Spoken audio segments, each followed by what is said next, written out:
எடப்பாடிக்கு ஏன் எடப்பாடின்னு பேர் வந்ததுன்னு தெரியுமா?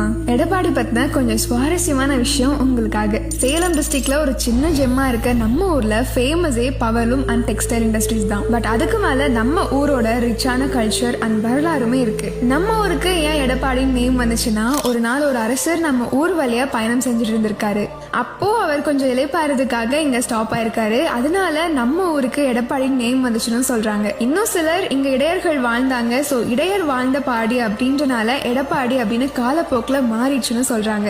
இன்னும் சிலர் எடப்பாடிய ரெண்டா பிரிக்கலாம். இடைனா மிடில்னு சொல்லலாம், பாடினா ஒரு கிராமம்னு சொல்லுவாங்க. சோ இடையில இருக்க பாடி அப்படின்றனால எடப்பாடி அப்படின்னு சொல்றாங்க. இப்ப எடப்பாடியோட பாப்புலேஷன் பத்தி தெரிஞ்சுக்கலாம். இப்போ 2025 கரண்ட் பாப்புலேஷன் டேட்டா கிடைக்கல. ஆனா 2011 சென்சஸ் பார்க்கும்போது 2 லட்சம் மேல மக்கள் இருந்திருக்காங்க. சோ இப்ப பாப்புலேஷன் எக்ஸாக்டா தெரியல. நம்ம எடப்பாடியில ஃபேமஸ் இங்க இருக்க கிரானைட் அண்ட் சரௌண்டிங்ல இருக்க காவிரி ஆறு, நல்லா பசுமையான சரௌண்டிங்ஸ், மூக்க